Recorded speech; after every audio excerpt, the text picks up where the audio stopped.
ವಿಜಯದ ನಗೆ ಬೀರಿದ ಕಾಂಗ್ರೆಸ್ ನಾಯಕರು. ಗುಲ್ಬರ್ಗ ಲೋಕಸಭಾ ಕ್ಷೇತ್ರದ ಚುನಾಯಿತರಾದ ಕಾಂಗ್ರೆಸ್ ಅಭ್ಯರ್ಥಿ ರಾಧಾಕೃಷ್ಣ ದೊಡ್ಮನಿ ಅವರು ಖರ್ಗೆ ನಿವಾಸದಲ್ಲಿ ಪಕ್ಷದ ಮುಖಂಡರು ಕಾರ್ಯಕರ್ತರೊಂದಿಗೆ ಗೆಲುವಿನ ಚಿಹ್ನೆ ತೋರಿಸಿದರು. ಭಾರೀ ಜಿದ್ದಿನ ಕಣವಾಗಿದ್ದ ಗುಲ್ಬರ್ಗ ಲೋಕಸಭಾ ಕ್ಷೇತ್ರ ಕೊನೆಗೆ ಕಾಂಗ್ರೆಸ್ ತೆಕ್ಕಿಗೆ ಜಾರಿದು ಕೈಪಾಳ್ಯದಲ್ಲಿ ಸಂಭ್ರಮ ಮನೆ ಮಾಡಿದೆ. ಈ ಮೂಲಕ ಕಾಂಗ್ರೆಸ್ ಮತ್ತೆ ಕಲಬುರಗಿಯ ಭದ್ರಕೋಟೆ ಮಾಡಿಕೊಳ್ಳುವಲ್ಲಿ ಯಶಸ್ವಿಯಾಗಿದೆ. ಕಾಂಗ್ರೆಸ್ ಅಭ್ಯರ್ಥಿ ರಾಧಾಕೃಷ್ಣ ದೊಡ್ಮನಿ ಗೆಲುವಿನ ಹಿನ್ನೆಲೆಯಲ್ಲಿ ನಗರದ ಜಗತ್ ವೃತ್ತದಲ್ಲಿ ಕಾರ್ಯಕರ್ತರು ಪಟಾಕಿ ಸಿಡಿಸಿ ಸಂಭ್ರಮಾಚರಣೆ ಮಾಡಿದರು. ಕಾಂಗ್ರೆಸ್ ಕಾರ್ಯಕರ್ತರು ಮತ್ತು ಪ್ರಿಯಾಂಕಾ ಖರ್ಗೆ ಅಭಿಮಾನಿಗಳಿಂದ ಜಯಘೋಷ ಕೂಗಿ ಸಂಭ್ರಮಿಸಿದರು.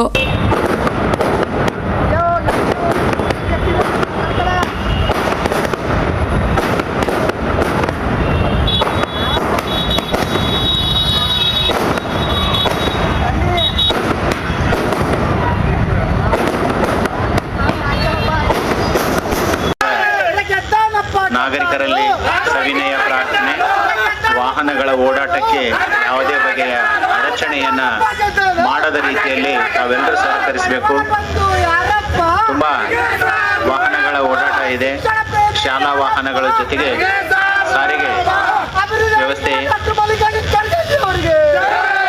ತುಂಬಾ ವಾಹನಗಳ ದಟ್ಟಣೆ ಇರೋದ್ರಿಂದ ದಯವಿಟ್ಟು ಯಾವುದೇ ಅಪಘಾತಕ್ಕೆ ಅವಕಾಶ ಮಾಡಿಕೊಡಬಾರದು ಅಂತ ಹೇಳಿ ತಮ್ಮಲ್ಲಿ ಸವಿನಯ ಪ್ರಾರ್ಥನೆ.